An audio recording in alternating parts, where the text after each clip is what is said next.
Hello, I'm Terry David Mulligan. This is Tasting Room Radio. This is the Okanagan Reconnect Day 3. Here's the thing. John just said, well, how did day 1 and day 2 go? And I said, it's a blur. I can't remember.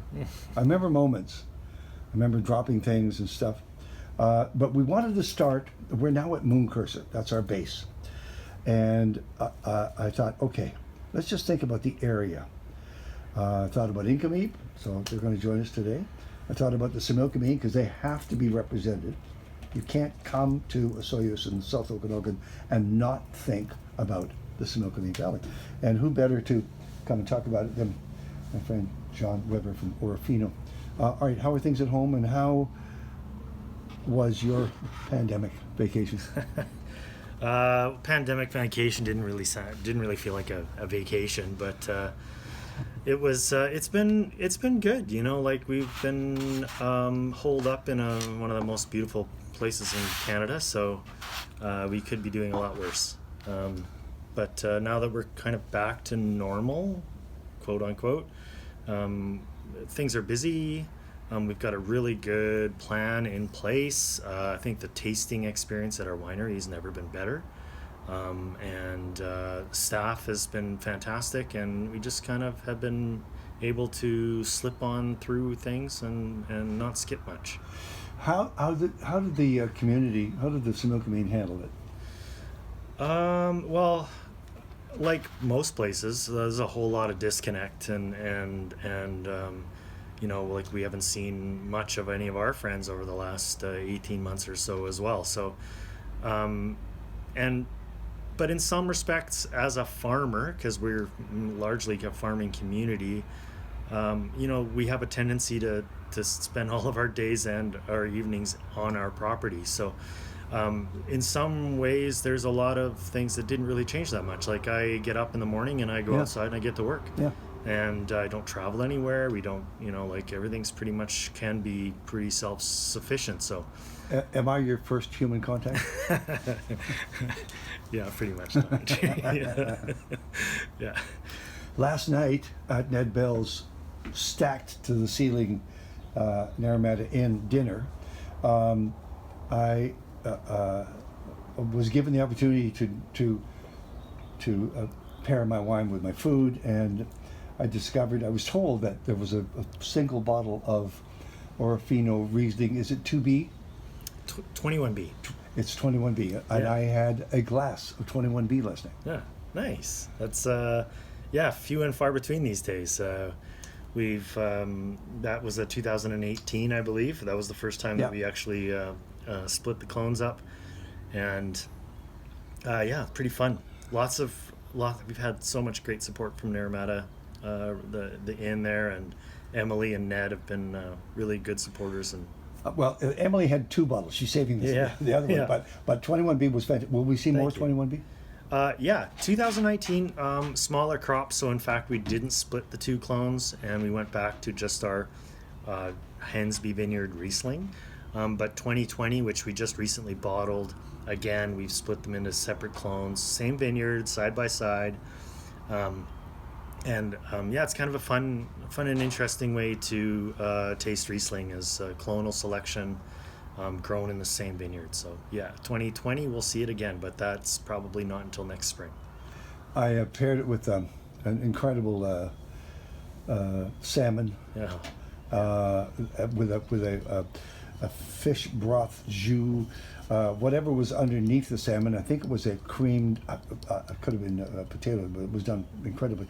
And it all just became one beautiful bowl, and the wine carried the day, wasn't intimidated by any of the flavors in there. It was fantastic. Awesome. Yeah. I mean, Emily and Ned have just been, and the whole team there has just been knocking it out of the park.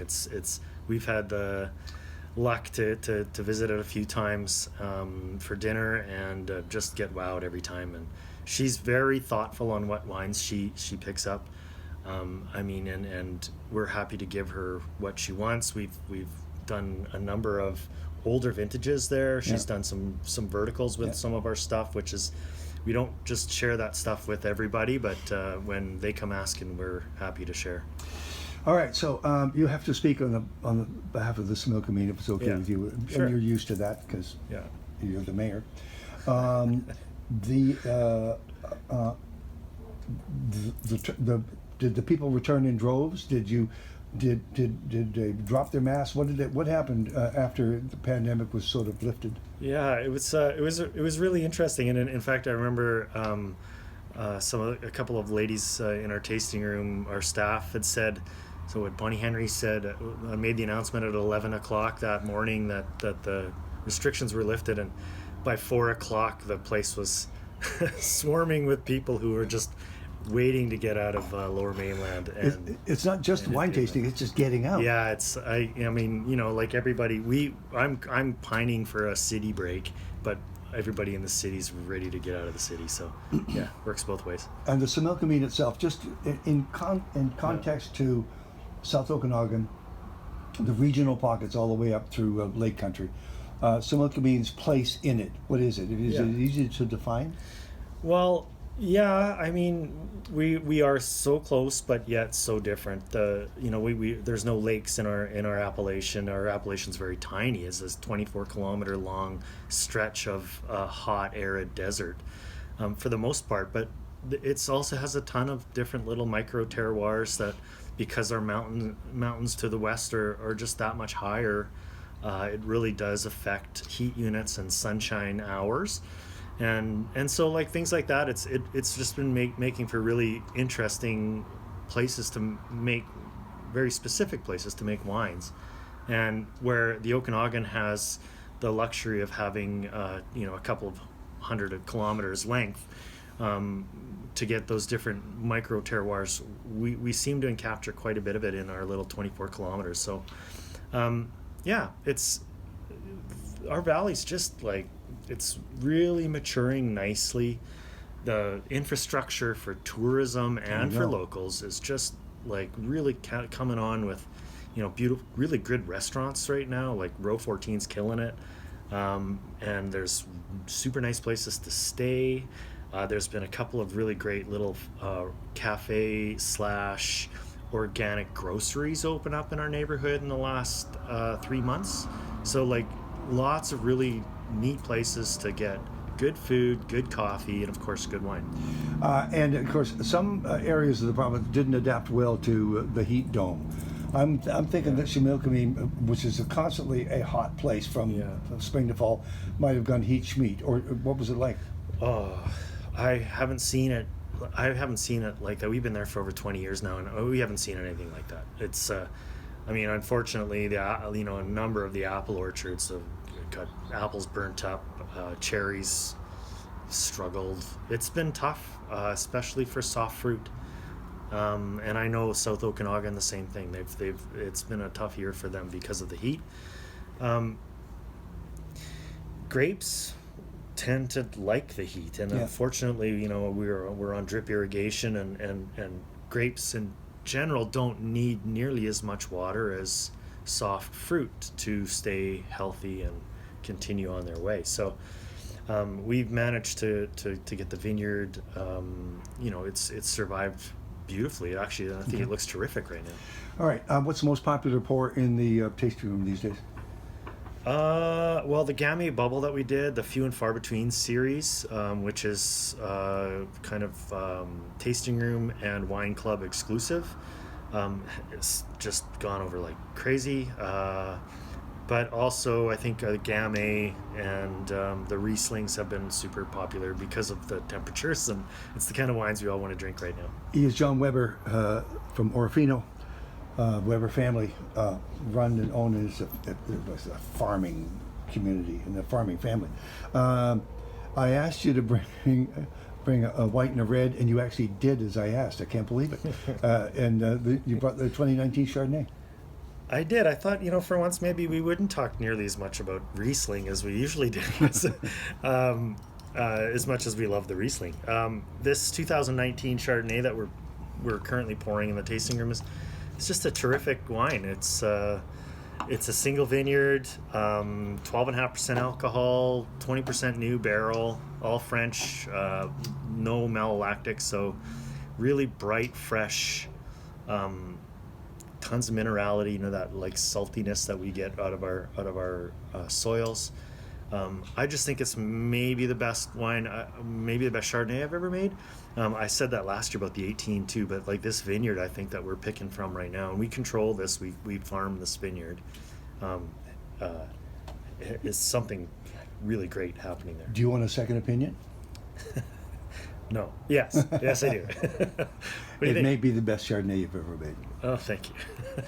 Yeah, I mean, And I just want to say, it's 10 o'clock in the morning. Okay?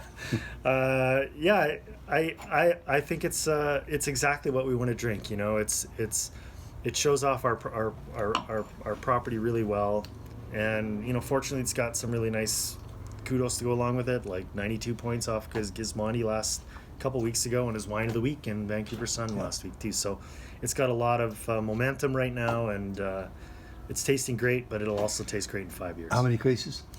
We only did like 290 cases of nice, it. That's so, nice. Yeah. And the price point? A steal at $25. It is a steal. That's a steal. Yes, it is. I thought maybe you'd be price gouging. I don't know what that means. Yeah, Okay. that's what we do. I mean, like, I think all of our wines are super well priced, and they're not cheap, but they're definitely great value. Okay, where can we find it? You can find it in Vancouver, like it's in some really good restaurants and some stores, and Lower Mainland, throughout a little bit on the island as well, and also a little bit in the interior. It's pretty widely available. If people ask for it, they can probably find it. I do a bait and switch on those bottles there, and bring the red forward. Yeah. will you? All right. But it's a beautiful thing. Let me see. By the way, we're videotaping this just so you know what John looks like. I know it'll be a disappointment, but don't. So front and center now is the OROFINO 2020 Gamay. And to quote Jay Drysdale from Bella, "We need more freaking Gamay." Yeah, I'll second that. Yeah, it's become a real staple of OROFINO's portfolio. I mean, we make like almost 600 cases of that, so that's almost 10% of our production. Let's talk about the grape for just Yeah. a second, the varietal. What is it about Gamay that turns your crank? Oh, well, I love the freshness and the fruit forwardness of it, and the ability to be super versatile with food. I mean, it's a fish wine, it's a barbecue wine, it's a charcuterie wine, it's a summer wine, it's a winter wine. It can age beautifully, actually. Even It's not a this diva either. It's not. It's like a working man's. Yeah. I mean, like if you want to go back to its roots in France and Beaujolais.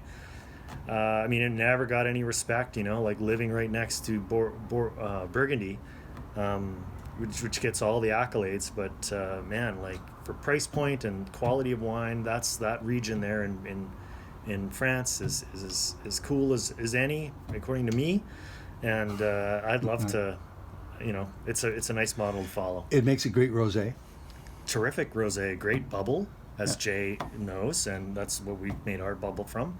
Yeah, it's like a super versatile grape, and it grows really, really well in our area. It's pretty bomb proof. I mean, it's a good one through winter as well. It crops nicely.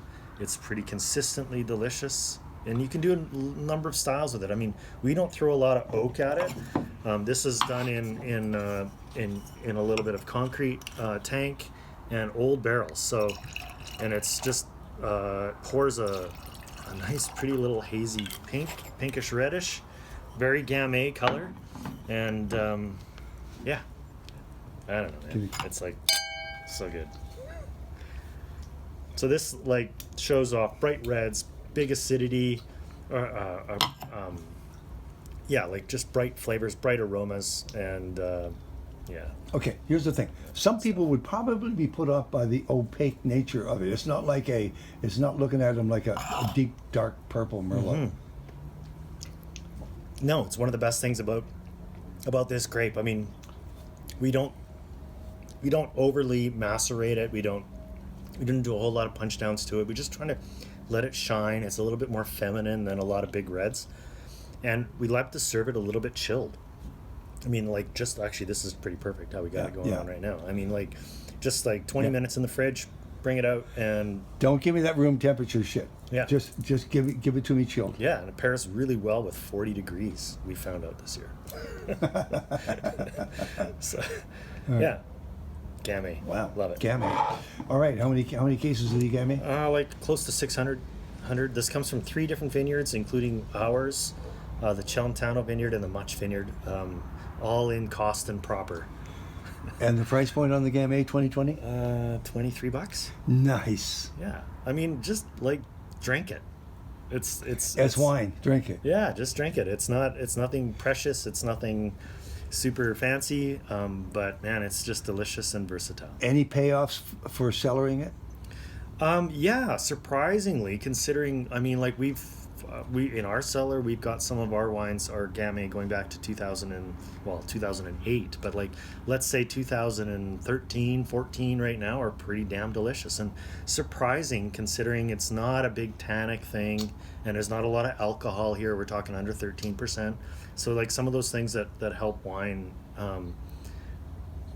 it's got good acidity. I think that's the saving grace for aging. But I'd say, you know, like in the next 2 years, pop it and drink it. Okay, what's coming? Just a tease for between now and Christmas. Oh yeah, we just did some bottlings. Now we've started this few and far between series of wines, where we're like picking small lots and maybe doing one-offs, finding some neat grapes to work with. And last week we just bottled our first Zinfandel, 2020 Zinfandel. Comes from just down the road. I'm super excited about it. It's, well, again, a little bit between my Gamay and my Syrah. Yeah. It's not a big bomb at all, but it's got all the right characteristics of a proper Zinfandel, but a little bit less booze. So I think it's like 13.1% or something like that. It's not 15%, which you see so much Zinfandel from California like. But I'm pretty excited about that one. And then basically the rest of the lineup is just going to continue to roll over. We've got got it going on. Have you missed media? Have I missed media? I've missed fishing with media. There you go. The OROFINO 2019 Chardonnay and the OROFINO 2020 Gamay, 2 beauties to be tasting here at Moon Cursor on the balcony. Thanks, John, and get through the rest of the year and lead on. Cheers, man. Thanks, and glad you're happy and healthy, and nice to see you. That, I'm apologizing to my phone right now and the camera. It's Bill Eggert. You're going to have to record this conversation with him and capture the images, because we haven't done this before. We talked to him a lot from Fairview Cellars, but we've never actually put him on video. It's a big deal. Yeah, this is a surprise to be on video. Lean forward a bit. This is a surprise to be on video. There you go. Well, it's just a thing. Yeah. It's a passing fad. Yeah, and now I have to contact the Actors Union, and you'll have to pay your stipend to have me on video. Hair and makeup. It's been a while. It has been a while, and lots has happened. So, how are you doing? Yeah, that funny thing. What something happened last year that kind of put us out of commission? What was that? What was it? A plague. Were we trying to avoid the plague last year? Is that what it was? And the earth was angry. And the earth was angry. Yes. Okay. Which was worse, the COVID or the heat dome? Neither one bothered me. I mean, you just there's a saying that farmers have, right? Don't worry about the things you can change, that you can't change. I mean, don't worry about the things you can't change. What's that quote? Don't worry about the things you can't change. So you couldn't change the plague, so don't worry about it. Just adapt, and climate change, adapt. And you watched over your fruit and your vineyards. How Yes. did they adapt to that heat? They needed a little extra water, but that's all. Other than that, they're just humming along like they have every other year. It was only really maybe 3 or 4 degrees hotter than it has been in the past. Like, not a lot hotter, maybe a record. But I remember days in the 80s, like weeks on end, that were like this. So this is nothing new. It's just that we've had 10 years of cooler summers. So for us to have a nice hot summer like this is nothing new, really. I don't think we adapted well to it. There was a lot of whining and complaining, and I understand that. I don't demean it, but there was a cacophony of noise about the heat.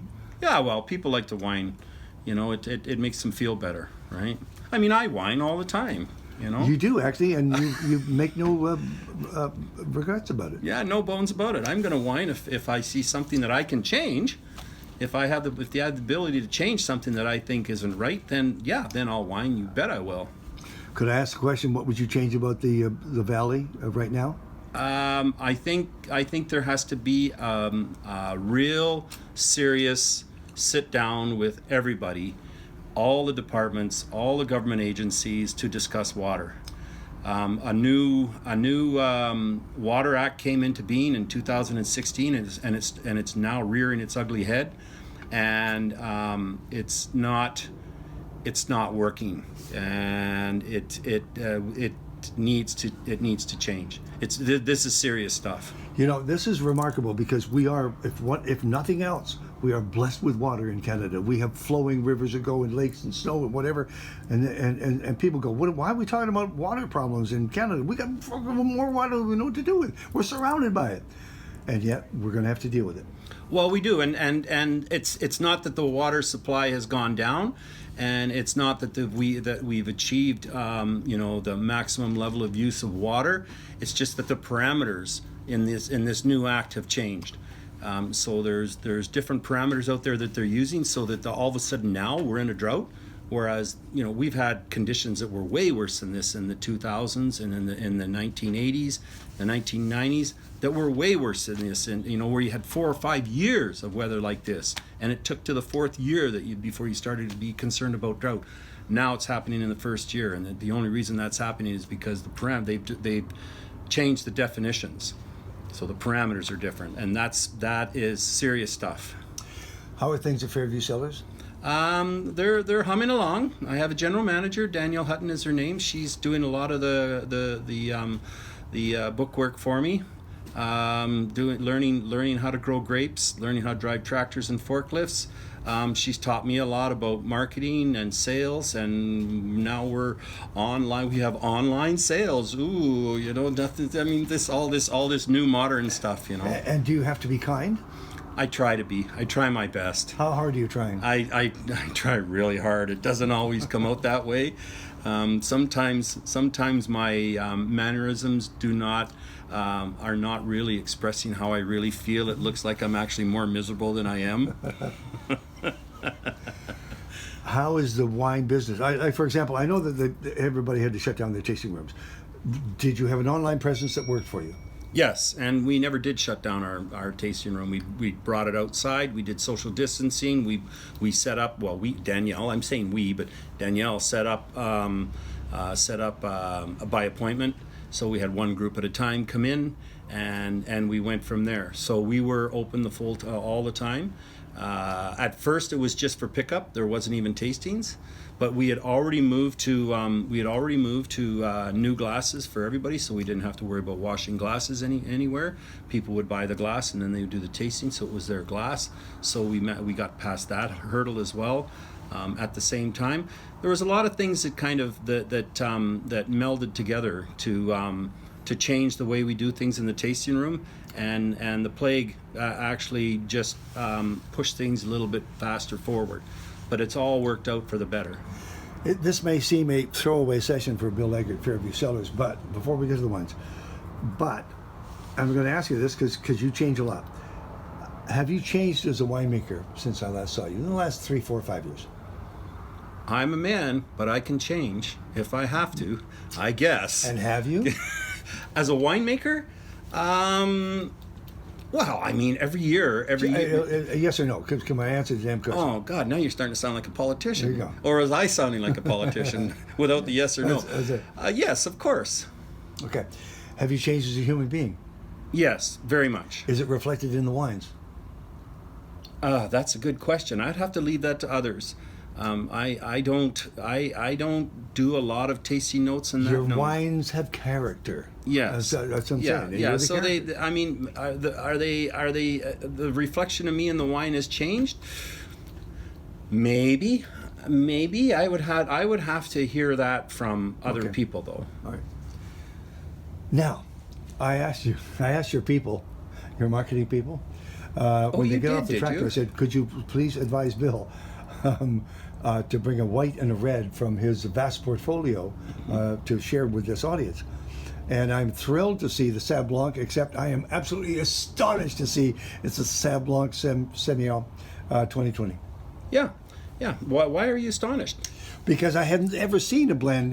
You always had your Sauv Blanc. You said, that's the road, we planted on it, that's it, we're good. And and we fell in love with that Sauv. Yeah, okay. Well, the Sauv Blanc's always had Semillon in it. Not always. Did you put it on the label? No, it was on the back. That's because you never read the love stories on the back. That's why, where it says my oyster wine. But no, I've from 2007 on, it always had some Semillon in it, depending on the crop, and it comes from the farm that I buy some Sauvignon Blanc. Can you talk and pour? Yeah, sure. So the Semillon has always been there, but it's always been a small proportion. Okay. But it just so happened that in 2019 he got a really good crop of the Semillon. And I'm trying to remember the guy's name. I hate him. I'm getting old. I can't remember names anymore. Bruce Iverson is his name, and my hand's shaking, so I have to pour this way because I'm nervous because I'm around Terry. So my hand is shaking. Did I pour enough in your glass? I know I need more. No, good. No. I know I need It's more. 10:30 in the morning. Is it? Well, that means it's 1 o'clock in Toronto, and that's the center of the universe, right? Now, so, cheers. the Sauv Blanc, I fell in love with. What does the Sem bring to it? It just brings. It brings a nose. Yeah, it brings a nose. It brings more of the citrus, and it just brings more character to the wine. And for me, it's not that I said I want to have 20% Sem or I want to have 5% Sem. I said I just have this amount of Sauvignon Blanc and this amount of Semillon every year. And if it gets over a certain percentage, you have to put it on the label. It's a VQA rule, right? Yeah. So I never have before. Ooh, I can smell that from here. Right? It's big. Yeah. Now, room temp. This is not room temp. Here's the thing. We would throw this, Meg and I, into the freezer and then forget it's there for maybe 10 minutes, go back, and we love the chill on it. You're not a chill guy, are you? Well, you know what they say: beware of wines that have on the label "serve well chilled." Yeah. Because making a wine cold, that actually traps the esters in the wine, all the flavors. It's okay. That's okay. I love the dog. He can come over with me. But I love dogs. But yeah, so the colder it is, the less of the aromas you're going to get. So I like it. I like it a little cooler than room temperature. And when we're talking room temperature, we're talking European winter room temperature, which is like 66, in 65. Castles. Yeah, 65, 66 degrees, right? This is about, well, it was 57, but, I had to drive and pick up Chris on the side of the highway, so so it's a little warmer now. It's probably closer to 65, so it's getting close to that room temperature. How many cases did you make? Oh, I don't know. What the hell? Probably around 400. Okay. Around 400 cases. And what's the price like point? Do you know the price point? I think it's $22.90, and that includes taxes. Well done. Yeah. See, well done. Yeah, I still do the included taxes. Although on my sheets I show what it cost before the taxes. There was a switch. There was a switch. It was actually a law that we had to include the taxes, and then they changed the law. Blah blah blah. More politics. Blah blah blah. Blah blah blah. Slide that in there. Now tell me while you're. And here's your little red glass over here. Oh wait a minute. That's it. This is in here. Easy, you easy boy. Easy. This is Crooked Post Pinot Noir. Put your clammy hands up. Pinot Noir 200 BCVQA red wine. Crooked Post. And there's a Love Notes Pinot Noir. Tell me about the labeling first of all. It's got different labeling because this is not on the Fairview site. I have no Pinot Noir on the Fairview Cellars site. This is a property. I believe you spoke disdainfully of Pinot Noir growers at one point. No, I would never speak disdainfully about. I mean, come on, But disparaging anyway. words against grape growers? No, not me. No, I just didn't have the land for Pinot. It's a hotter land. The climate is very similar to Bordeaux in terms of heat units, so that's what I grew. But I purchased a piece of property north of town, in between two big bluffs, McIntyre Bluff and Eagle Bluff. Eagle Bluff hit the news when there's a big forest fire there a couple of years ago. But in between, and so it's a lot cooler because of the two big bluffs. You gonna want me to pour it? I want you to. I want to see the signage. Oh, okay. That glass is moving. We got a Ouija board happening here. Not everybody's going to get that reference, eh? Ouija board. You get that It's reference. sliding, yeah. All right. What did you want in your Pinot? It was moving towards you, though. So what does that say? What did you want in your Pinot? I wanted it to express what's in the vineyard. So I have the grapes from my place, but when I planted those Pinot, I decided, well, I better learn how to make Pinot. So I went out and found some grapes to grow. Richard Fournier is the gentleman's name, Black Sage Orchards, and he's got a little vineyard of Pinot down close to the river on Black Sage Road. And I made a deal with him to buy some Pinot, and I was going to start making Pinot before mine became into production, and then I was going to say, okay, I don't need your anymore, and I got my own. So I made it from him, and first year I wanted a baseline, so I made it identically to the way I make my Bordeaux wines, and it came out very, very light, and every freaking person in the world said, oh, this is really light. And I would say, well, it's an effing Pinot. What do you expect? But it was very, very light. And so from then on, I started learning how to make it, and I learned how to get the color. It's beautiful. Yeah, but the thing is that even the one without color, it was just so full of flavors and so round and gorgeous that I never did give up that contract. So now I blend mine and his. Okay. Do you blend them? Do you create them separately? I create them separately, but then they're in barrels separately. But then I just blend them together. The art of the blend. Well, I just put it all together. I just don't have enough to have two separate. No, it's not that I don't care. It's just not a big enough volume to have clone 116, and it would be like 50 cases here, 50 cases there. It just turn into a nightmare. Do we know our clones? I know my clones, but I could probably rhyme off 3 or 4 of them. But I mean, really. Well, how many are there? 5 total different clones. The interesting thing about the clones is that there's not one that is better than all of them. Okay. It's a yearly thing. Some years one clone is better than the other. Did you take the opportunity to price gouge? Not really. No, I'm in the 20s. I think it's $26.90. I think, which is ridiculously low as far as I'm concerned. How many cases? Around 500. Okay. Yeah. No. I like to price gouge on my high-end cabs. That's where I price gouge. Is Fairview mentioned on the bottle anywhere? Yeah, it is. It's Okay. It has to be Because that's it's a brand. legally. Okay. Right. It's legal. I'm right where Don't it's go here. legal. Produced and bottled by Fairview Cellars. All right, fine. There you go. Yeah.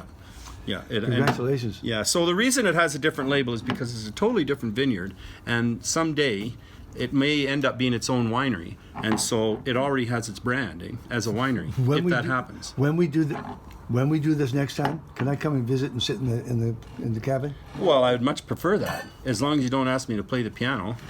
And that's a game. That's a game ender, Last thing, I know that the restaurants have been seriously concerned about finding work staff.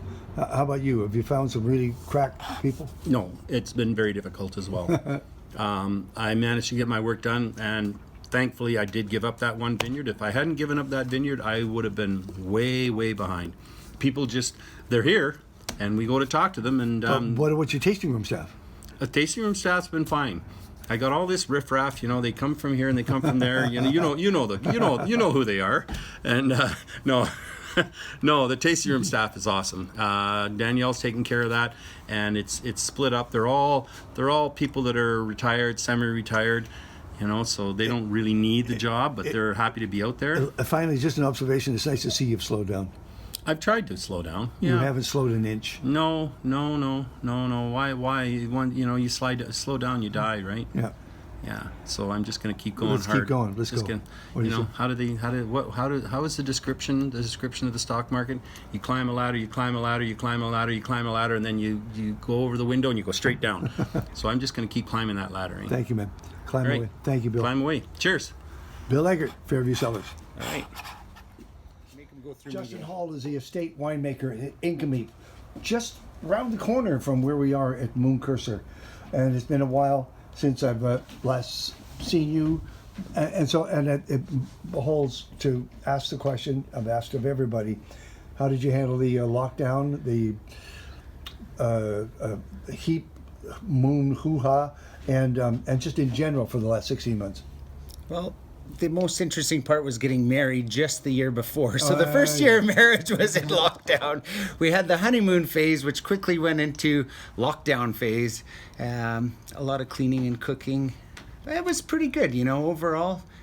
Everybody in my family safe. And What was the order? It was marriage. marriage, honeymoon, lockdown. And lockdown was lockdown. Think about it is people's marriage, whether it's brand new or 40 years, it's not built to be in the same rooms at the same time for a year and a half. Well, we just bought a house at the time, so there was the added stress on, but the new house has 3 levels, so I have my own little hidden master hideaway in the basement where I go when things are needed to be done. I go there and hide. Are you well? Oh yes, excellent. Yep. I just got my promotion to estate winemaker at Incomplete Cellars, so it's been about 6 weeks. What was your previous title? Winemaker, I guess. I made all the whites, now we make everything. So give me the estate. I mean, the estate handle implies that everything that's grown and conceived by Incomplete is under your command. Absolutely, yeah. Really exciting times. I got a new team, fresh team. Are you now teaching people? I think I've always tried to teach people. I'm a little OCD, so I kind of have my knacks that I love to do, But I like it done the way I like it done. That's kind of the way it is. But yeah, it's exciting. I'd love to have a new set of eyes coming in and showing us what they think and just seeing it from a different angle, But I still am the boss, so. How this part of the valley, how did they handle COVID? How did they respond to it? We were all practicing safe practices, social distancing and whatnot. But it's not quite like you're in a city. We're very, spread out here in the South Okanagan. We got lots of room here. So you can still go out and do things without running into 100 people or even one person once in a while. I think, the whole Southern Okanagan handled it very, very well. How about the band itself? Because we've seen this, we see it every day on the news headlines of families that are divided because some were vaxxers, some are not vaxxers, and we see communities, church, everything. There's divisions all over the place. Did they move forward as one? Absolutely. Yeah, we stuck together, and there's a lot of us that were vaccinated, and the ones who choose not to, that's their own personal, preference. If they don't want to, they don't have to, I guess. All in all, I think everybody's been pretty healthy. There's leadership, wasn't it? They helped for sure. I think they were on the vax side more than anything. If the government's saying that it's causing deaths, then how can you not push toward that? And how did Incomplete handle the roller coaster? Oh, we came through really, really well. Sales? Very unscathed. A lot of online sales. Yeah. A lot of, you get into grocery and things like that. It's a different world now. It's not the same as it was before. I think eventually we'll get back to where we were, but on premise and through smaller places, those sales didn't happen. Did you adapt? Did you start to do teaching tours, getting people going through? No tours. We're totally no tours at all. It was just mostly online sales that really exploded. People were in lockdown and they wanted the good quality wines. You open now? We are open. Come on down. Come on up. Come on up, come on down. Well, it's nice. There's not as much smoke today. I think we could start getting into a little better weather as the fires are moving further away. They still call it some areas on alert, but there's no fire in the near vicinity. I don't know why they would. Didn't you call have it to that. abandon at one point? For the week? Yeah, it was a few hundred yards away. We had a whole week off, and they didn't allow anybody up there. Eventually, we had to check our tanks, and I told them, "Listen, I'm going to my winery whether you like it or not. I can do it with your supervision, or I can do it against you. Let me in. I just need 5 minutes." So they worked together with us. Eventually, we got in and out. Now, a couple of interesting things. That is, Randy taught you well. You've been taught well. You're now the estate winemaker. That in itself means that the wines will change. You will not make the same wine that he did or that we tasted 2 or 3, 4 years ago. Correct me when I'm wrong. And basically, you will put your stamp on these wines. Do you think about that? And then if you do, if you're convinced that that might happen, how will they change? I don't honestly think they will. This first vintage, I'm just going to stick to what I know. I've been taught. I've worked with Randy for 18 years. We've done, we've been hand in hand. We've literally hand in hand the whole way. I understand. I don't think things will change. You don't think, huh? Not much, no. Let's check next year. Well, every vintage is a little bit different. Everybody handles it differently as well. You have problems with tannins, fermentation. Sure. Again, I have a whole new team, so I've got to make sure they're following the process as well, right? And the team of 3, we were 18 years. We all broke up this year. It was very, very traumatic. What did Bill ask you if you brought today? He was... No, you said, was it a pet ad? No, Chardonnay. He wanted our Chard earlier. Pinot Noir, he was really looking forward to. He wanted to try the new 2019 QQ Pinot Noir. Are you playing around with new SKUs? Nothing at the moment. We were looking at a few, maybe doing something like a reserve tier Ehrenfelser, but who knows? It's an old variety. We were trying to come back with something fresh, like a super steely Riesling, along those same lines. We have some of the oldest Ehrenfelser in the valley, 1977, including our Riesling vines were planted in 1977. It was always been kind of a tough sell. We don't call it Ehrenfelser, call it something else. Yeah. You know, our Dreamcatcher sells, it's our #1 selling SKU. It's called Dreamcatcher. It's not called Savsem Ehrenfelser Riesling. It's Dreamcatcher. Yeah, give the people what they want, but also guide them into something where you're going for quality, not just plonk it. What'd you bring? White Marine, which is our Savsem blend. Some of it also Let me see goes that label, into... buddy. Oh, there we go. Don't get between me and the label. There you go. There you go. 2020 Semillon, we're doing 100% leaf removal. Sauvignon Blanc, we're doing 0 leaf removal. They're growing almost side by side, and I just don't believe people should be growing grapes the same. And sometimes when they go through, they treat them the same. And I don't agree. I think out of the box. How many cases? 420. Price point? We're about $30 now, I think. Why the dark bottle? Classic Bordeaux. Okay. Yeah, looking for something a little more serious. Again, it is our higher end tier. It matches in with our red marine label as well. So we have the 2 tiers, the red and the white for the marine. You thought this through. Somebody did. I just make the wine. We got a whole team around our marketing that really look after us. And what's the second one? Pinot Noir.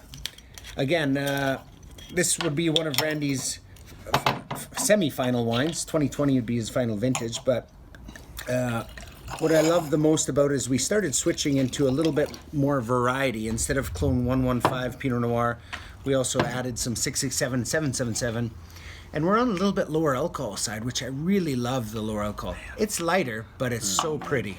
Very, very pretty, and you have a really nice aromatic nose. The older style was richer and fuller bodied, but sometimes it got a little bit heavy for Pinot, at least in my preference. Did you go into the any of the Pinot celebrations? Oh, I'm sure we went into as many as No, possible. but I mean, did you go and taste? Oh, I did not. No, Okay. no. I'm busy working. So there's 30, well, but to your advantage, 30 to 35 different Pinots, every one different from the one beside it.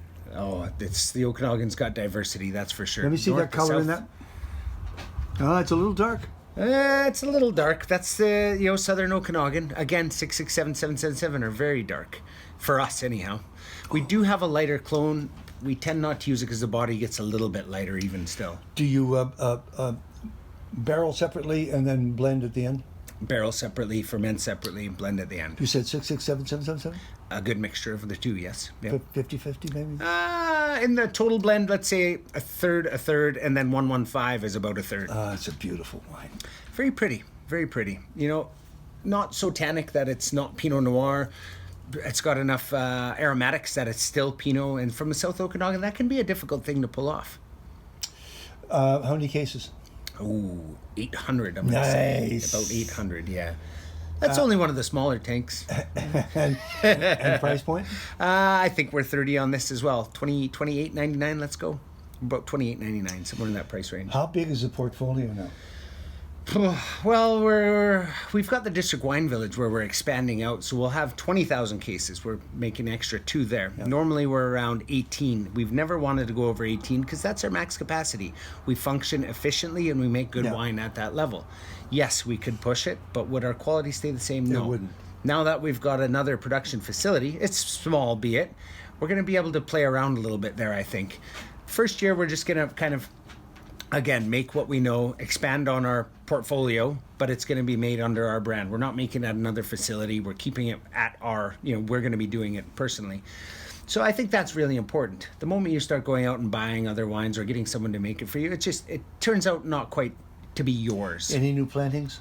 No new plantings at the moment. Some of the Artero group, they've got some new, I think, GSM they're coming up with at Grenache Syrah. I don't know exactly how much or what the blend is, but there's a few across the lake there just under Sunrock. Very, very good vineyard. They're going to have some outstanding wines coming. So, young man, what's the future, not only for you, but for the valley and Incapi? What does it feel like? I'll stay away from me at the moment because who the heck knows? The valley, this is going to be an interesting one because the growers have a little bit of a market right now.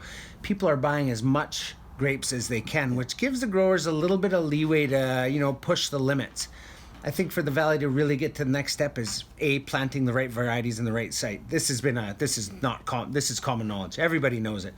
Does it happen? Not necessarily.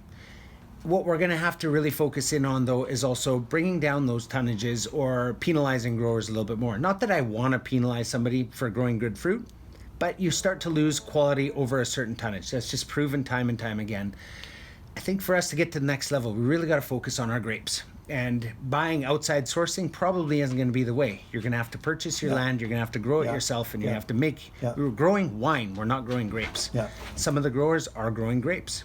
There's a difference. There's a clear difference. And that's common knowledge, again, to any winemaker out there. I had a great question just hanging in between my eyebrows, and I got drawn. I allowed myself to actually listen to your answer, so the question's gone. Let me see if I can bring it back. It's something like... So you weren't listening to me. No, I was listening. It's something like... At some point, you have to say, "Oh, where are we going from here?" You take 10 seconds to get it, and then you come back to the conversation. Yeah. It's something like the band itself is leadership to me. It exemplifies leadership. It's an example of what you can do when you work together and you have leadership and you persevere. You in your own way are going to lead through these wines and your decisions and what you say to all of us. You will represent the band, whether you like it or not. You are representing the band. How's the future for the band in this valley? Oh, I think it's almost limitless, believe it or not. Yeah. We've got some of the most pristine lands. Not that we want to develop, but, we're down here in Osoyoos. Look north of us, and we see this, a couple thousand acres of desert. When people come over from the coast and they crest that mountain coming from Karameus and they see the desert, they know they're in the South Okanagan. I hope the band doesn't want to expand in the future. Imagine look at the other side. It's houses, it's side by side, back to back housing, hotels.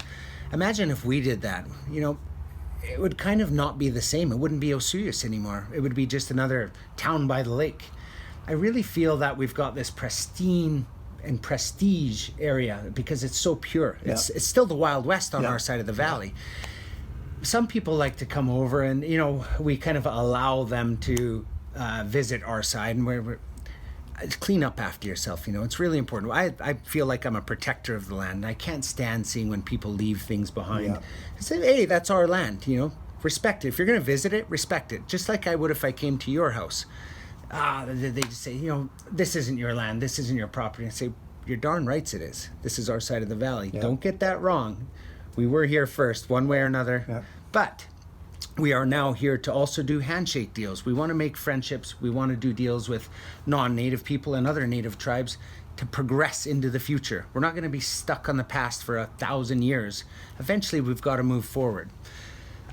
So I ran for council 3 years ago now. I've been off for a few months. And it was eye-opening because you said lead. And I feel like I owe that to my tribe as well. Moving into this position, I had to step back. I need to focus on one, not spread myself too thin.